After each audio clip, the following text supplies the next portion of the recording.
Hər vaxtınız xeyir dəyərli tamaşaçılar. Reaksiya TV-nin efirində siyasi reaksiya verilişinin saat 15 olan canlı yayın buraxılışını izləyirsiniz. Yaxın dəqiqələrdə çox maraqlı bir müzakirə gözlənilir bu studiyada. Siz də izləyəcəksiniz. Hər birinizdən yayımızı bəyənərək paylaşmağı xahiş edəcəm. 1157-ci gündür ki, Rusiya-Ukrayna cəbhəsində müharibə davam edir. Deməli, yeni informasiyalar var. İndiyənə qədər artıq 946.500 nəfər hərbiçinin Rusiya tərəfindən ölməsi ilə bağlı Ukraynaya baş qərargahı məlumat yayıb və eyni zamanda səhər saatlarında Moskvanın mərkəzində, deməli, Moskva vilayətinin Balaşixa şəhərində Rusiya Silahlı Qüvvələri Baş Qərargahının Baş Əməliyyat İdarəsinin rəis müavini general-mayor Yaroslav Moskalikin olduğu avtomobil partladılıb. Böyük ehtimalla indi müxtəlif versiyalar var.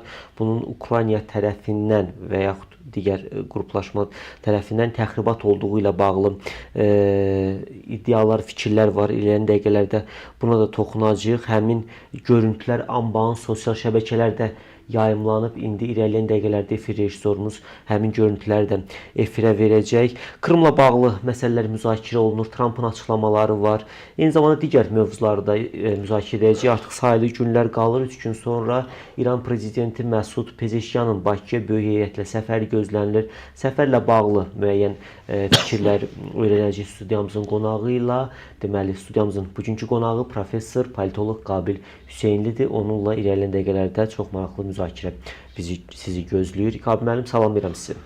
Mən də sizi, həmçinin bizə baxan tamaşaçıları salamlayıram. Əminəm ki, onlar bizə axıra qədər diqqətlə qulaq asacaq. Biz də ona ümid edirik. Təşəkkür edirik dəvətimizi qəbul etdiyiniz üçün. Başlayırıq Rusiya-Ukrayna cəbhəsindəki son vəziyyət. Qeyd edim ki, aprelin 25 gecə saatlarında Dnepropetrovsk vilayətinin Pavlograd şəhərinə pualarla zərbə endirilib. Bu barədə vilayət administrasiyasının rəhbəri məlumat yayıb. Onun sözlərinə görə zərbələr nəticəsində şəhərdəki bəzi sənaye müəssisələrinin ərazisində çoxmərtəbəli yaşayış binalarında yanğınlar baş verib və 3 nəfərin ölməsi, 10 nəfərin yaralanması ilə bağlı məlumat var. Və Rus general partladıldı Moskvanın mərkəzində. Maşını partladıldı, özü də içində dünyasını dəyişdi. Bax, bu informasiya üzərindən davam edək. Buyurun. Deməli, 1 milyona yaxınlaşdı. Deməli, Rus ordusunun Ukrayna cəbhəsində itirdikləri əskərlərin sayı 1 milyona lap acıca qalıb. Bir şey qalmayıb. Balaca rəqəm deyil. Kifayət qədər ürküdücü, həm də düşündürücü rəqəmdir. Ayrı vaxtlar bu Rusiya prezidenti sülh danışıqlarından, hətta Zelenskinin sülhə çağırmasından dəm vururlar, deyirlər ki, Rusiya sülh istəyir. Ay kişi, Rusiyanın nə işi var idi Ukraynanın çöllərində? Rusiyanın nə işi var idi bu müharibəni qızışdırdı? İndi də sülh istəyir, amma sülhün şərtlərinə də gəlmək istəmir. Sülhün şərtləri birdir. Sülh çox asanlıqla əldə edilə bilər. O Trump biri ağzına gələni danışır, xəyalına gələnləri danışır və adam düşüncələrin dayazlığına, ondan sonrasına insanın, belə deyək, miqyaslı düşünə bilməməsinə, təcrübəsizliyinə və yaxud da ki, qəsdən belə etdiyinə inana bilmir. Mən Krımı kəsib Rusiyanın tərkibinə, ərazisinə qatacam. Adama deyərlər, ay kişi, sən kimsən ki, münsif rolunu oynayırsan? Bəli. Sən kimsən ki, dünyanı yenidən bölüşdürürsən, onun xəritəsini yenidən cızırsan? Səni kim, bu vəkaləti kim veribdir? Yox, Krım nə sənindir, nə Rusiyanındır. Burada Krım tatarları, bizim türk qardaşlar. Bəli. Yəni, onun sizə nə aidiyyatı var? Bu oxumuyub. Oxumuyubdur ki, bir zaman Krımın xanı Gəray xan təxminən 30 ildən çox müddətə Rusiya knyazlarından zad alıbdır, bac alıbdır, xərac alıbdır. Onlar xəracı gecikdirəndə də 30 minlik Tatar ordusunu Moskvanın üzərinə yeridi, onları şülküt edibdir. Sən bunları bilmirsən. 1856-cı ildə isə 1856-cı ildə isə İngilislərin, fransızların və Türkiyənin Osmanlının köməyi ilə Kırım tamamilə alınaraq Kırım tatarlarının sərəncamına verildi və o Kırım tatarları Rusiya ilə Ukrayna arasında bir tampon körpü kimi missiyanı həyata keçirməyə başladı. Amma Kırım tatarları sadəcə alıyorsalar da, belə deyək, Ural tatarlarından, Tataristan tatarlarından, Ural dağının o üzündə böyük bir İdil xanlığı var idi. İdil xanlığı, hamısı tatarlardan və qazaxlardan ibarət idi. Onlar bütün böyük Sibir çöllərini, Sibir tayqasını, nə bileyim, uzanıb Vladivostoka qədər böyük bir ərazilərə, hara baxırdım, Türk tayfaları, Tatar tayfaları, nə bilim, bütövlükdə eyni kökdən, eyni mənsəbdən ibarət olan adamlardır. İndi də sən sülh yaratmağa gəlibsən. Və tez-tezdə Amerikanın bəzi Trumpa yaxın qəzetləri yazdılar ki, Trump həm sülhü imzalattırmağa, həm də Nobel mükafatını almağa çox yaxındır. Kişi, o sülh imzalanması məsələsini bacara bilməyəcək bu bir. Nəyə görə ona Nobel mükafatı verilməli? İran özü etiraf etdi ki, mən belə gözləmirdim Zelenski, yəni belə dirəniş göstərəcək. Rusiya ilə hər şeyi danışmışıq, hazırdır, lakin Zelenskini yəni masaya gətirə bilmirik. Çətinlik çəkdiyini etiraf etdi. Ona görə ki, sən Zelenski ilə aşağılayıcı formada danışırsan. Ona görə ki, sənin biografiyan, tərcümeyi halın təmiz deyil. Hamı bilir ki, sən maşenniksən və bu maşennikliyin hesabına neçə dövləti, neçə iş adamını, ondan sonra iri maqnatları aldadıbsan.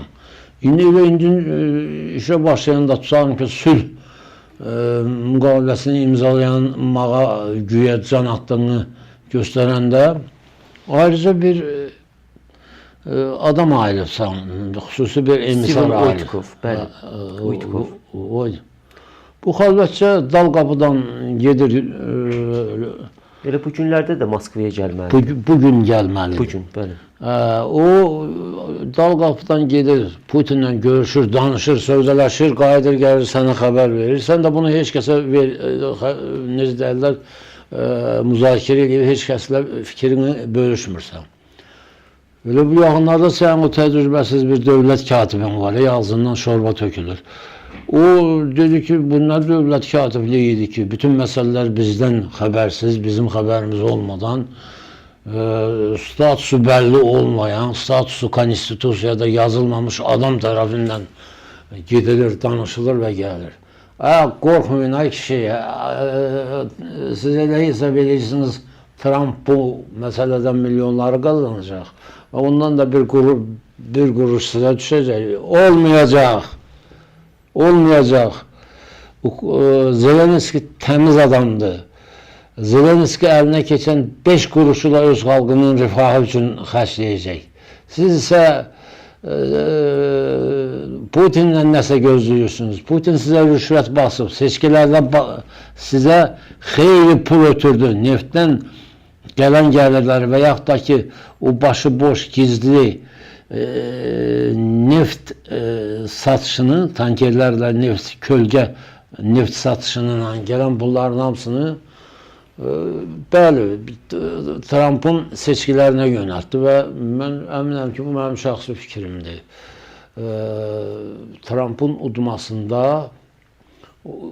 İlon Musk'ın Rusiyadan aldığı o gizli kölgə neft tankerlərinin böyük rol oldu.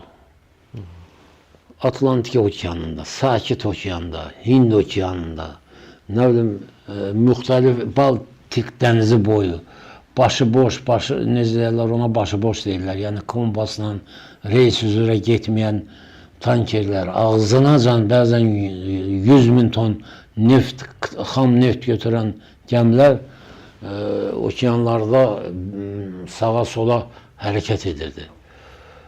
Sonra bunların böyük bir qismini də satdılar. Satdılar və sənin seçki kampanyana sərf etdilər. İndi mən nə demək istəyirəm? Siz sülh yaratmaq istəyirsiniz. Bu sülhü sən Zelenskiyə xuliqan deyirsən.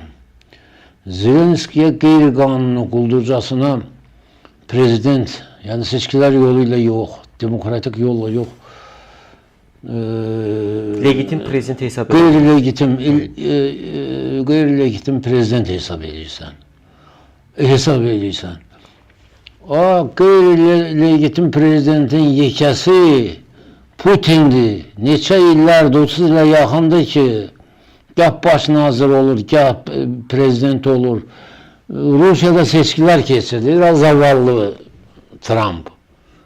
Rusiyada xalq gedib yekdilliklə öz prezidentinə və yaxud da hamısı ayrı-ayrı partiyalara səs verir. Bunlar hamısı boş-boş şeylərdir. Və sən əgər bunları bilmirsənsə və yaxud bilib bunun üstünü ört-bastır eləyirsənsə, mən sizi yaxşı münsif, yaxşı vasitəçi, sülh yarada biləcək vicdanlı adam hesab etmirəm. Siz bir aydan çoxdur bu məsələ ilə məşğulsunuz.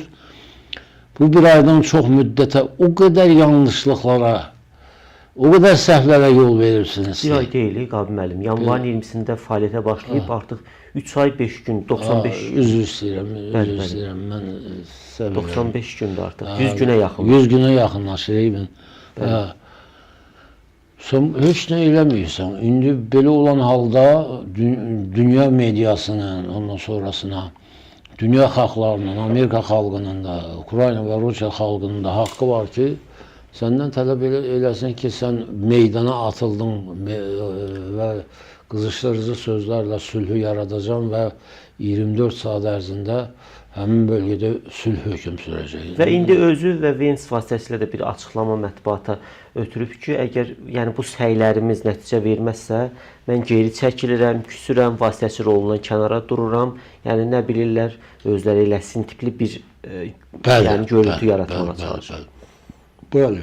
Buna əvvəl Rubiyə dedi, o dövlət katibi dedi ki, biz belə cansıxıcı, belə yorucu sülh yaratma prosesindən biz geri çəkilmək fikrindəyik. Dövlət işinin hamısı cansıxıcıdır. Siz öyrənirsiniz. Bu Zelenskiyə bir təsir vasitəsi deyildi bu açıqlama. Yəni təsir vasitəsi idi, əlbəttə. Yardımı kəsəcəyik. Yardımı kəsəcəyik, ondan sonrasına hələ biri o Milli Təhlükəsizlik üzrə müşavir dedi. Gör sənin başına nə oyun açacağıq. İşə bax kişi, işə bax, ay qocaman dünya. İkinci Dünya Müharibəsindən sonra iki qütbülü dünya idi. O zaman Amerika Birləşmiş Ştatları özünü dünyanın bir nömrəli qütbü hesab edirdi və qarşısındakı əsas qüvvə isə Sovet İttifaqı idi. Bir-birinin ətini yeyirdilər. Az qalırdılar bir-birini boğub öldürsünlər. İndi Amerikanın prezidenti Rusiyanın, yəni Sovet İttifaqının varisi Rusiyanın elə bil ki, qabaqcadan təlim keçiblər. Hər ikisinin dediyi sözlər, ağızlarından çıxan fikirlər bir-birinin üstünə düşür, oxşuyurlar. Koordinasiyalı açıqlamalar. Koordinasiyalı açıqlamalar, bəli. Üstəlik də arada gizli bir müşavir deyək, gizli bir elçi gah Vaşinqtona, gah da Moskvaya gəlib gedir. Belə sülh bağlanır. Özü Rusiyanın ağzı ilə danışır. Ağzıyla danışır. Böyle ağzıyla danışır. Elə bir ki, Rusiya bunların adama belə baxırsa deyirsən, ay sənin əmi oğludur, yoxsa sən ayının əmisi oğlusan. Sən bu Amerika nə vaxtdan Rusiya ilə belə dost oldu? Nə vaxtdan belə bir-birinə can deyib, can eşitməyə başladılar. Bunu heç olmasa biraz üstü örtülü eləyin də, biraz gizli eləyin ki, adi tamaşaçı və yaxud da ki, adi siyasətçilər bunun bütün özəlliklərini başa düşməsinlər. Amma siz o qədər körkobuz şəkildə Rusiyanın tərifi yaxşı oğlandı, qoçaq oğlandı, dizi bərk oğlandı. Dizi bərk oğlandı. Putin haqqında deyir. Yaxşı oğlan qırdı, tökdü, dağıtdı. Milyonlarla insanın qanını tökdü. Dünya müharibələri tarixində misli görünməmiş bir qırğınların tarixini yazdı. Sən nəyə yaxşı oğlan deyirsən? Bilirsinizsə yenidən səfərbərlik elan olunub. Deməli, qaçanları da idman zallarına girirlər, oradan adamları götürürlər. Başqa, yəni harda tutdu, hərbidən yayınırsa götürüb müharibəyə göndərdilər. Yəni öz daxillərində də vəziyyət ürək açan deyil, ona diqqət çəkmək. Daxillərində vəziyyət həddindən artıq pisdir. Birincisi ona görə pisdir ki, bəli, səfərbərlik məsələsini həyata keçirə bilmirlər. Bəli. Hamı qaçıb gizlənir, ölkədən çıxır və s. və s. İkincisi, ölkənin təchizat sistemi başdan ayağa pozulub. İnsanlar lazımi ərzaq məhsullarını supermarketlərdən, dükanlardan, nədən tapa bilmirlər. Yoxdur. Ölkədə bir böyük qıtlıq var. Ən başlıcası isə ondan ibarətdir ki, fabrik və zavodlar bir çox yerlərdə dayanıbdır. Baxmayaraq ki, bizim mətbuatda yazır, bəzi mətbuat orqanlarda yazır ki, hərbi sənaye kompleksi tam dayanmıyor. Hərbi sənaye kompleksi 10% gücündə işləyir. Demişəm, yenə də deyirəm. Rusiyanın əsas tank istehsalı Ural vaqon qayırma zavodunda cəmləşibdir. Bu Ural vaqon qayırma zavodu ayda bir dənə tank buraxır ya buraxmır. O tankların da bir çox nöqsanları var, bir çox belə deyək, texniki çatışmazlıqları var. Bu müharibədən əvvəlki dövrün statistikasıdır, yoxsa Yox, hazırda? indi. Müharibədən əvvəl bəlkə də hər gün 5 dənə, 10 dənə buraxırdılar. Onlar hərbi sənayeyə çox düşkün idilər. İndi bu saat tamamilə yenə də dünən Mərkəzi Bankın direktoru xanımla Putin arasında belə deyək, atışma olubdu. Putin, xanım məni bağışlasın, Putin zadın üzərinə düşüb Minnixanovdur, nədir? Milli Bankın sədrindən, Tatar qızı. Erkəksən də doğ, dişisən də doğ. Yoxdur da, pul yoxdur. Hardan verirsin?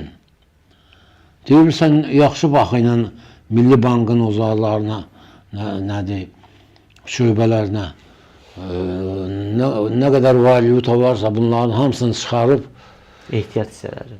Ehtiyat valyuta, bəli.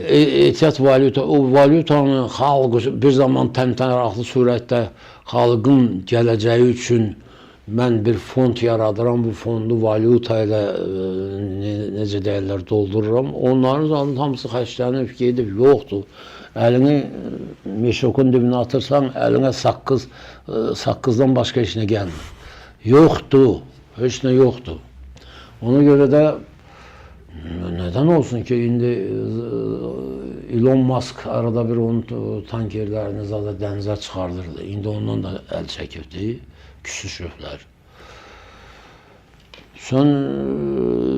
Çünki bu Elon Musk'ın o gizli neft satışını gör dünyanın işine bak ki zada ələ götürübdü. Nədir? Trump ələ götürübdü. Trump öz adamlarına tapşırıbdı, oğlu da daxil olmaqla. Putinlə əlaqə saxlayırlar və neft bazalarından çıxan tankerlərə artıq bundan sonra Amerikanın prezidentinin yaxın ətrafına daxil olan adamlar məşğul olmağa başlayır, satmağa başlayır. Onsuz da bu saat dünya bazarında neftin qiyməti də aşağı düşübdür, neftə olan tələbat da aşağı düşübdür və bunların bazarı o qədər də uğurlu getmir, hətta deyərdim ki, çox uğursuz gedir və bu nöqteyi nəzərdən Putin nə utandığından buna deyə bilmir ki, nə oldu bəs mənim malımı satırdın, heç ondan bir 500 qəpik də mənə ver. Arada hamısı yat-küt olub gedir. Nə də Rusiyanın ənənəvi göndərdiyi neft sahələri, boruları hamısı bomboşdur. Və açığını deyim ki, Rusiyanın gözünü tikdiyi, bir yeni bazar kimi gözünü tikdiyi yer Mərkəzi Asiya idi. O Mərkəzi Asiyanı da Çinlə Avropa Birliyi demək olar ki, tutdu. Bəli. Rusiya bundan çox qəzəblənibdi. Amma nə qəzəblənmək? Hər bir dövlət öz marağını gözləyir. Və gələcəyin böyük planları var. O planda Azərbaycanın da mövqeyi xeyli dərəcədə artır. Azərbaycan logistik bir mərkəzə çevrilir. Ondan sonrasında bu logistik mərkəz hamısı Çin ətrafında formalaşır. Çin yeni bir qütbə çevrilməkdədir və Azərbaycan da Çinlə Azərbaycan şərq blokunda yeri ümumiyyətlə o ölkə başçısının Çin səfərinə də bir nəzər yetirək. Qeyd etdiyiniz kimi Azərbaycanın əsas logistik mərkəzlərdən biri olması baxımından. Azərbaycan-Çin münasibətlərinin hazırki vəziyyətinə də bir diqqət yetirmənizi istəyirəm. Əvvəla onu deyək ki, Çin dünyanın yeganə ölkəsidir ki, bu dünya iqtisadi böhranı, bu müharibələr... Bir kəmər, bir yol layihəsi, bəli. Dünya iqtisadi böhranı, aparılan müharibələr Çinin iqtisadi inkişafına elə də ciddi təsir eləməyibdir. Çin həmin sürətlə iqtisadiyyatını artırmaqdadır. Üstəlik, Çin öz orbitasına yeni dövlətləri çəkməkdədir. Orta Asiya respublikaları Çinə meyillidirlər. Azərbaycanla Çin arasında çox gözəl əlaqələr qurulubdur. Onsuz da bizim uzun müddətlik Çinlə ticarət dövriyemiz çox yüksək səviyyədədir. Doğrudur. Çinin bizə göndərdikləri mallar üstünlük təşkil edir. Bir qarşılıqlı ticarət dövriyyəsinin 90% Çinin üzərinə, 10% isə bizim üzərimizə düşür. Amma bizim Çin investisiyasını ölkəmizə cəlb etmək, ölkədə müxtəlif fabrik və zavodların açılışını Çinin iştirakı ilə həyata keçirmək fikrindəyik ki, bu mənfi saldo yavaş-yavaş azalsın və Azərbaycanın mövqeyi də artsın, çoxalsın. İndi neyini Çin nəhəng bir əjdahaya çevrilməkdədir. Və bu Trump da qıraqdan güya ki, Çini belə eləyəcəm, Çini belə eləyəcəm, Çini belə eləyəcəm. Gömrükləri qaldırdı. O zaman sizinlə biz bir verilişdə dedik ki, o bumerang effekti verəcək. Elə də oldu. Elə də oldu. Bəli. Və indi bu saat zaten Kanada ilə gömrük rüsumları əvvəlki vaxta qayıtdı. Müvəqqəti mən bunu dayandırıram. Nə müvəqqəti? Müvəqqətidən əbədi heç nə şey yoxdur. Təzəndən bir aydan sonra bir də qaldıracaqsan. Mümkün deyil. Haydi Trump. Özü sənin havan çalınıbdır. İndi dövlətlərin, dünyanın cazibə, iqtisadi, siyasi cazibə mərkəzi Çin olmaqdadır. Çin oraya can atır. Avropa Şurası da normal inkişaf məzrasındadır. Avropa Şurası ilə, Avropa Birliyi ilə Çin arasında da əlaqələr güclənir. Və mən belə başa düşürəm ki, artıq Avropa Birliyi Amerikaya qarşı embargolar tətbiq etməyə başlayıb. Sanksiyalar tətbiq etməyə hazırlaşır. Gör, günün arasıdır ki, dünənə qədər müttəfiq olan, dünənə qədər çəkici zindana bir varan ölkələr indi qarşı-qarşıya dayanıb. Dünənə qədər amalları güya bir idi. Dünənə qədər güya onlar elə Çinə ABŞ-dan xəbərsiz bir addım atmırdılar. Ha. İndi indi yaxın gün, bəlkə də bugün, bəlkə də sabah artıq Amerikaya qarşı sanksiyalar elan edilməyə başlayacaq. Amerikaya qarşı sanksiyalar. Çin özü də sanksiyalar və yeni gömrük rüsumları tətbiq edibdir Amerikaya qarşı. Kanada çoxdandan tətbiq edibdir. Bu gömrük rüsumunu salıb aşağı Amerika. Amma o Kanada salmıyıbdır. Kanada dedim ki, kənd təsərrüfatı məhsulları istehsal edən texnikaya 48% gömrük rüsumu qoymuşdu. Bunlar o zaman 20% qoymuşdular. 10% indirdi, amma Kanada indirmədi. 48%'dir ki, 48%'dir. Bəli. Ha, indi bu təşəbbüsü sən qaldırıbsan. Dünyaya ticarət müharibəsini sən gətiribsən o ağılsız beyninlə. Dünyada xaosu, qarşı durmanı, ondan sonra başı pozukluğu kim yaradıb? Sən yaradıbsan. Özü də o qədər tamakkar, görməmiş adamdır ki, belə o, mənə yadıma Mirzə Fətəli Axundovun Hacı Qara pesindəki Hacı Qara düşür, personajı düşür. Arvad deyir ki, ay kişi, hara gedirsən, deyir, İrana mal bez gətirməyə gedirəm. Bu, Trump da bez satan oxşuyur. Deyir, gedirəm bez gətirməyə. Deyir, neyinirsən bezi, daha getdin, gəldin, yollar qorxuludur, kifayət qədər də pulumuz var.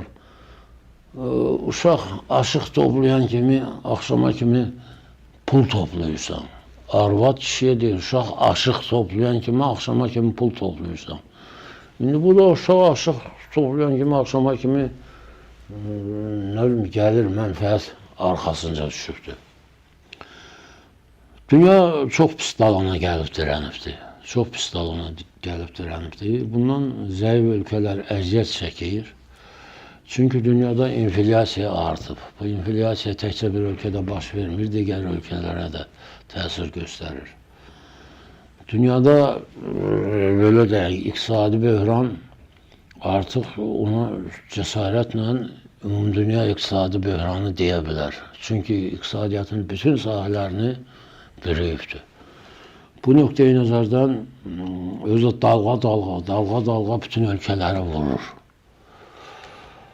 Məncə Azərbaycan Respublikasının prezidenti İlham Əliyev cənabları düzgün hərəkət elədi ki, Çinə səfər etdi, yeni müqavilələr imzaladı. İndi Çin investisiyası bundan sonra Azərbaycana daha cəsarətlə daxil olacaq.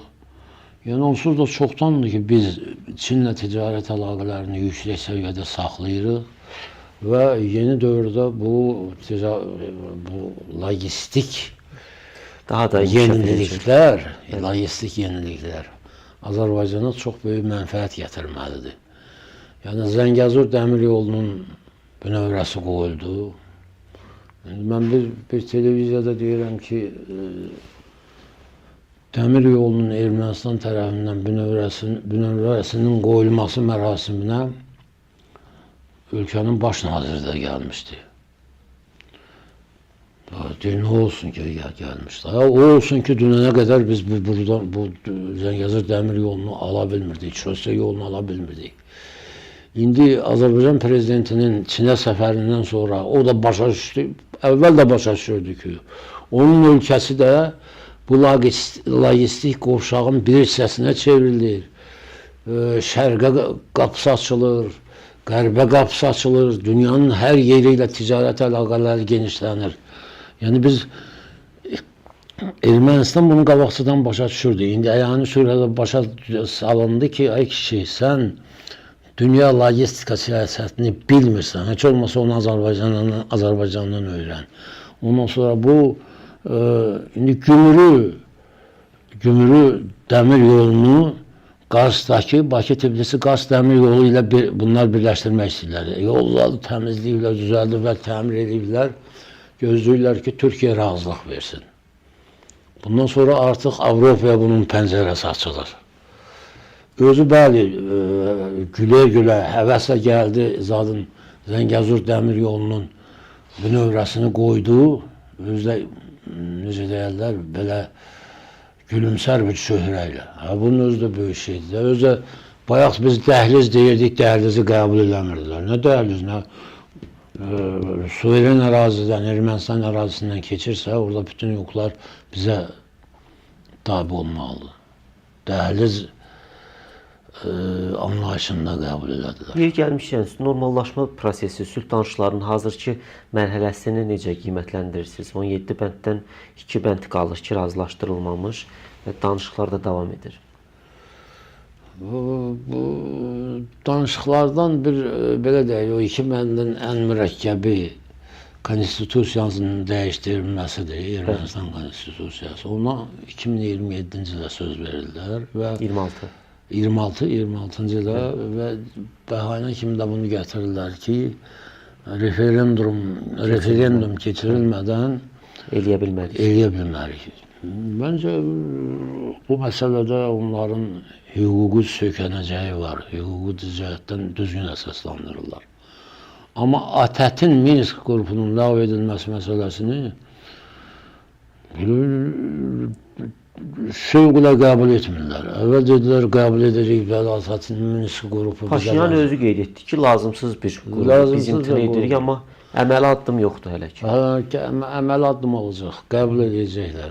Başqa çıxış yolu yoxdur. Və yoxdur. sizcə, elə Trumpdan danışırdınız, o istiqamətdə fikirlərinizi davam etdirək. Rusiya-Ukrayna cəbhəsində, yəni sülh nəticəsini əldə edə bilməsə, bu özünü sülh göyərçini adlandırır da Trump. Təbliğat təşviqat dövründə də əsas PR-ını bu istiqamətdə qurmuşdu.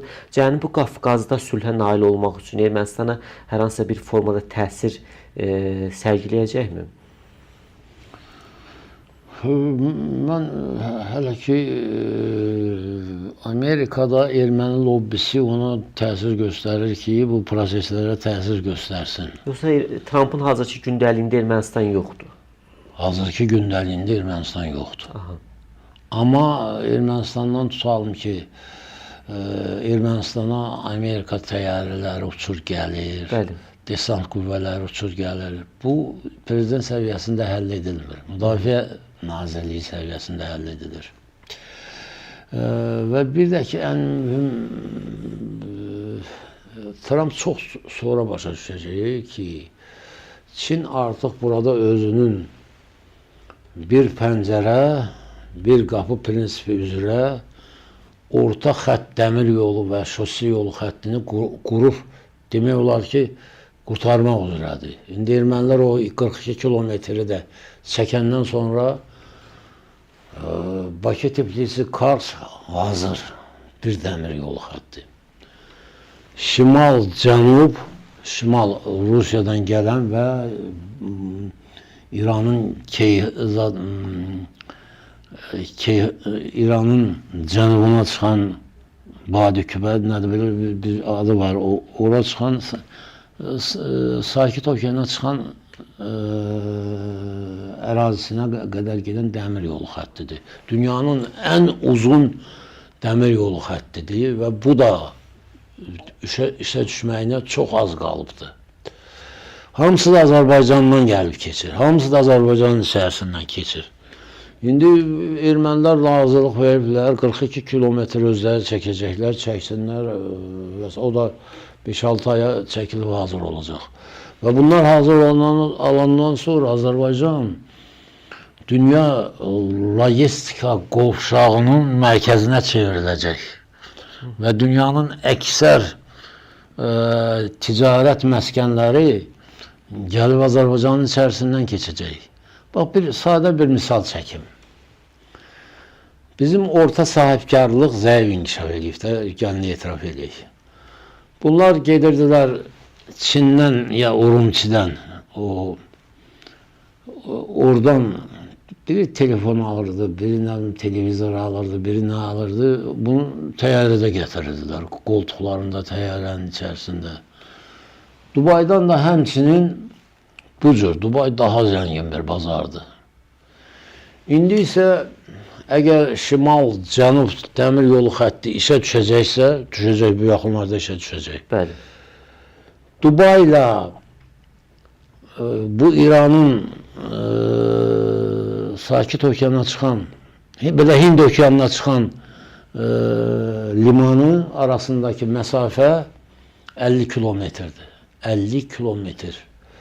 Bu 50 kilometrlik məsafəni paromlar hər yarım saatdan bir parom gəlir. Hər yarım saatdan bir parom gəlir.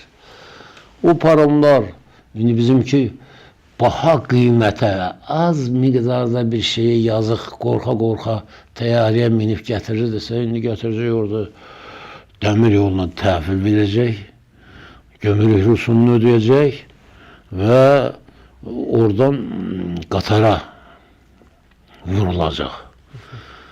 Bayaq təyyarəyə minmək üçün, bilet almaq üçün, yüklənmək üçün birdən 3 gün, 4 gün gözləyirdi. İndi parom gələn kimi dərhal dəmir yoluna yüklənəcək. Bizim sahibkarı, mənim, sənin, onun malı Azərbaycandan keçəcək. Gəlib Bakıda, o dəmir yolunun qatarı gəlib Bakıda ən azı 3 saat, 4 saat dayanacaq. Onu dəqiq deyəmirəm. Gəlib öz mallarını alacaq. Yenə də kömrükdən keçirəcək. Bayaq bir telefonun Bakıya gətirilməsi təyyarə ilə, tutalım ki, deyirəm də, təxminin deyirəm, 60-70 manata başa gəlirdisə, 60-70 manata. Bir televizorun gətirilməsi, tutalım ki, 100 manata başa gəlirdisə, indi televizorun gətirilməsi 50 manata, telefonun gətirilməsi 20-30 manata başa gələcək. Qiymətlərə güclü təsir göstərəcək, qiymətlərə və bir də ki, orta sahibkarlığın canlanmasına və güclənməsinə təkan verəcək. Bu bizim üçün əlverişlidir və biz həqiqətən də dəmir yolu, sosial yolu siyasətində çox böyük məsafə qət etmişik və bu məsafədə Azərbaycana nəhayət gəlirlərini verməlidir. Bəli, haqlısınız. Dəyərli tamaşaçılar, yayımızı davam etdiririk, verilişimizi bəyənərək paylaşmağı unutmayaq. Bir neçə məsələ qalır. Qalbin müəllimdən o istiqamətdə fikirlərini alacağıq. Bəli, yayımın girişində qeyd etdiyim kimi artıq 3 gün qalır Pezeşkiyanın Bakıya səfərinin reallaşması. 28 aprel tarixində böyük bir heyətlə səfər gözlənilir. Bu səfərlə bağlı, axır ki, Azərbaycanla bağlı, Azərbaycana səfərlə bağlı qərar verildi. Dolayısıyla və yaxud birbaşa Xamneyi buna icazə verdi və bu səfər reallaşır. Səfərlə bağlı sizin fikirlərinizi alaq. Buyurun. Tarixi bir səfərdir. Tarixə qızıl hərflərlə yazılacaq bir səfərdir. Fars rejiminin türk lider başçısının ölkəmizə səfəri. Vaxtilə bizi bölüblər. İmperiyada iki dövlət bizi bölüblər. Kiçik bir hissəmiz şimalda qalıb, böyük hissəmiz bizim cənubdadır. Həmin adamlarımız hələ də bilmir ki, o cənubda olan Azərbaycanlılar Azərbaycanın əsas özəyidir, özüdür. Ondan sonrasında Azərbaycanın bir növ fundamentidir. Gələcək Azərbaycan dövləti, vahid Azərbaycan dövləti bu iki dövlətin birliyindən əmələ gələcək, Allahın köməyi ilə. Bu tarix belə şey görməmişdi. Nə biz müstəqil olmuşdu, məsələn, Qacarilər sülaləsinin son nümayəndəsi nə Qacar hakimiyyəti qorxusundan farslara və ingilislərə təhvil verəndən sonra qaçaraq Bakıya gəlmişdi. Bura qaçqın kimi gəlmişdi. Buradan da qaçdı, getdi, nə bilim, Avropaya, ara. Orada da başına nə iş gəldi deyəmirəm. Amma indi bura İran dövlətinin təyyarəsində. Düzdür, İran 1936-cı ildən İran adlanır. Ona qədər Qacarilər adlanırdı. Mən deyə bilərəm ki, mən məsələlərə o qədər də qatışıqlıq gətirmədən demək istəyirəm. İran dövlətinin təyyarəsində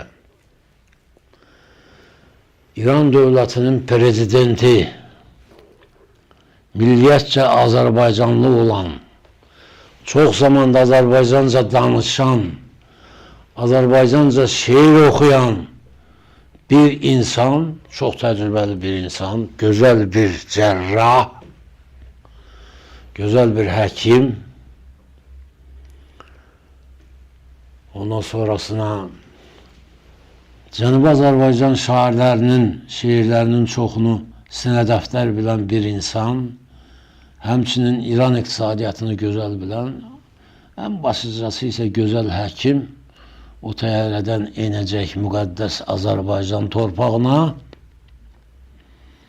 mənim zannımca hamımızın qəlbi gül açacaq, sevinəcəyik. 2 gün əvvəl açıqlama verdi. Azərbaycan və İran bir bədənin hissələridir. Açıqlama müxtəlif istiqamətlərdə şərh olundu. Bir mənalı qarşılayan da oldu, qarşılamayan da oldu. Və bu istiqamətdə də fikirlərinizi alaq. 1812-ci il Gülüstan sülh müqaviləsinə qədər bir bədən idik. Bir bədən idik.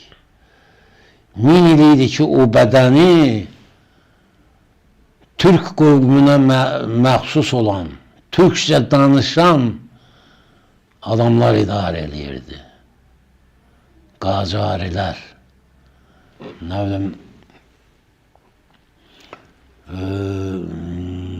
hamısını götürsən, Səfəvilər, ondan sonrasına, nə bilim, Ağqoyunlu, Qaraqoyunlu, ondan sonra çoxlar, hamısı türk dilində danışan və özü də o zaman İran indiki ərazidə deyildi ki, məsələn, Səfəvilər dövründə Səfəvilərin çoxlu səhvləri də olubdu, amma Səfəvilərin böyük igidlikləri də olubdu. Səfəvi getdi, Bağdadı tutdu. O zaman Azərbaycan ərazisi 2.800.000 kvadrat kilometrə qədər gəlib çatdı. Amma Bağdadı götürəndən sonra geri qaydarkən yanlışlığa yol verdi və arxadan Osmanlıya hücum elədi. Mən bunu yanlışlıq hesab edirəm. Sonrası Çaldıran döyüşü, sonrası məğlubiyyətlər, sonrası Türk ordusunun, Osmanlı ordusunun Təbrizə qədər gedib çıxması və s. və s. Bunlar ürək ağrıdıcı şeydir. Amma bizim nə olur olsun, həmişə İran adlı dövlət olmuyor. Heç o Sasanilərdən sonra o mövcud olan dövlətlər şahənşahların adı ilə o cür adlanıbdı. Qacarilər, ondan sonrasında nə bilim Atabəylər, ondan sonrasında nə bilim Ağqoyunlar, Qaraqoyunlar, Səfəvilər. Biri var Uzun Həsən. Uzun Həsənin dövründə İranın belə Azərbaycan dövlətinin buradakı nüfuzu daha da qalxmışdı. Uzun Həsən uzunluğuna, həm də gövdəsinə və gücünə görə belə adlanırdı. Onun üçün dəmirçilər ayrıca xüsusi bir qılınc düzəltmişdilər. O qılıncı 2-3 əskəri yerindən qaldıranmırdı. Mən bunu kitabdan oxumuşam, görməmişəm. O qılıncı alırdı əlinə, sağ əlinə. Qılıncı bir dəfə fırlayanda 5 düşmən əskərinin başı düşürdü. Bax, Uzun Həsən də belə qəhrəman olubdu. Amma onu da xəyanatla öldürüblər. Azərbaycan dövlətçiliyinin şanlı, qəhrəmanlıqlarla dolu tarixi var. Amma biz bu dövləti dünya Türk məcrasına daxil eləyə bilmədik. Yəni, bu günah bizim də deyil, başqaları da gəlmirdi. Osmanlı oradan o tərəfə çəkirdi. Düzdür, Osmanlının missiyası bütün Avropanı ələ götürmək idi. Buradan da biz bütün yaxın şərqi Azərbaycan dövləti götürmək idi. Çox təəssüf ki, bunların içərisində dünya siyasətini dərindən bilən adamlar az idi və qüvvələri birləşdirib bütün Avropadan tutmuş Asiya, bu üç qitəni birləşdirən nəhəng bir dövləti yaratmaq üzərində baş sındırmırdılar. Bəli, Qabi, mən tarixə kiçik bir ekskursiya etdiniz. Gələk yenə bu günümüzə. Yəni İran-Azərbaycan münasibətlərinin normallaşan xətt üzrə davam edəcəyinə və iki tərəfli əlaqələrin daha da möhkəmlənməsinə xidmət edəcək bir səfər olacağını ehtimal edirsiniz. Doğrudurmu? Başqa yol görmürəm. Başqa yol görmürəm. Bir zaman bunlar bu erməniləri müdafiə etdilər. Belə mollalar, farslar müdafiə etdilər. Düşünürdülər ki, bu ermənilər müharibədə qələbə çalıb Azərbaycan torpaqlarında götürəcəklər. Onlar da bundan nəsə mənfəət əldə edəcəklər və s. və s. Daha düşüncəli və düşməni münasibət, Bəli. hər şey göndərirdilər onlara. Çox şükür olsun ki, Azərbaycan ordusu, Azərbaycanın qol qüvvətli oğulları bu müharibənin taleyini həll elədi. Çox şükürlər olsun ki, qardaş Türkiyə də bu müharibədə Azərbaycanın arxasında dayandı və biz tarixi bir qələbə qazandıq. Düzdür, indiki Ermənistan ərazisi, Qərbi Azərbaycan bütünlüklə bizim tarixi ərazimizin bir hissəsi idi. Erməni yaşamırdı ki orada, erməni hamısı Azərbaycanlı idi. O tarixin işidir, o məsələlər haqqında hələ ki danışmağa dəyməz. Danışmaq istəmirəm və demək istəyirəm ki, Azərbaycan insanı, Azərbaycan ordusu, onun siyasi rəhbərliyi tarixdə böyük bir iz qoyubdur. Bəli, Pezeşkiyan gələcək, İranla bizim bu İranlı Farsa başa düşə bilmirsən ki, başa sala bilmirsən ki, bu bizim mədəniyyətlə sizin mədəniyyət arasında xeyli oxşarlıq var. Hətta oxşarlıq yox, hamısı üst-üstə düşür. Mədəniyyət də tarixin hərəkət verici qüvvəsidir. Millətin formalaşmasının əsas elementidir. Bunlar başa düşünürlər ki, vaxtilə bu bölgədə, bu ərazilərdə qılınc çalıb, qılınc oynadan oğulların böyük əksəriyyəti Azərbaycanlı oğullar olubdur. İndi də vaxt gəlibdir də biz müharibə eləyəsi deyilik. Biz yalnız əməkdaşlıq eləməliyik. Ticarət əlaqələri genişlənməlidir. İcazə verin, oradakı Azərbaycanlı qardaşlarımız öz dilində oxusunlar. Bizim birinci tələbəmiz budur. İndi bəzi başboşlar deyir ki, Azərbaycanla, şimalla cənub birləşsin. Qardaş, biz hələ ki, istəyirsiniz inanın, istəyirsiniz inanmayın. Biz Azərbaycana İran ərazisində mədəni muxtariyyatın bütünlüklə, bütün elementləri üzrə verilməsini istəyirik. Məktəb açılır, televiziya açılır.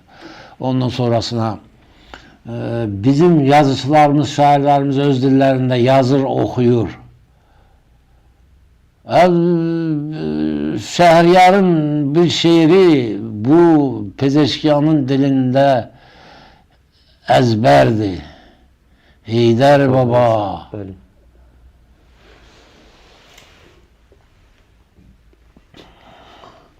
Heydər Baba, qoy çayların çağlasın, gözəllərin bir dəstə gül bağlasın, sel gələndə ötür gəlsin bu yana, bəlkə mənim yatmış bəxtim oyana. Bunu deyən kişi evində lampa işığında, yavan çörək yiyə-yiyə o dünyaya keçdi. Amma ürəyində bir vətən eşqi var idi. Vətəni sevməyən insan olmaz. Olsa da o kəsdə vicdan olmaz. Abdullah Şaiq deyirdi. Vətən övladımızın mədfənidir, vətən övladımızın məskənidir. Vətəni sevməyən insan olmaz, olsa da onda vicdan olmaz. Bax, bu eşqlə gəlirlər bura. İndi mən demirəm günü sabah İranla yollar açılacaq və iki dövlət arasında münasibətlər çox sürətlə inkişaf edəcək və inkişaf etməlidir. Mən belə düşünürəm. Üzr istəyirəm, o sözlər Abbas Səhhətin sözləridir. Abdullah Şaiq dediniz. Orada Abbas Səhhətin, Abbas Səhhətin söhbətidir, Abdullah Şaiqdir. Təşəkkür edirəm Qabil müəllim. Yenə emosional çıxışınız üçün dəyərli izləyicilərimiz də sizi artıq bir saata yaxındır ki, YouTube və Facebook üzərində canlı olaraq izləyirlər, öz fikirlərini yazırlar. Bir daha təşəkkür edirəm zaman ayırıb studiyamıza gəldiyiniz üçün. Mən də sizə təşəkkür edirəm. Sağ olun. Dəyərli tamaşaçılar. Dinləyicilərimizə təşəkkür edirəm. Sağ olun. Bizə ayrılan efir vaxtı artıq sona çatır. Növbəti yayımımız alternativ verilişinin növbəti canlı yayım buraxılışı olacaq. Bugün saat 19:00-da bu və digər maraqlı mövzular istiqamətində bir debat formatında proqram təşkil olunacaq. Biz izləməyə davam edin. Hələlik sağ olun, salamat qalın.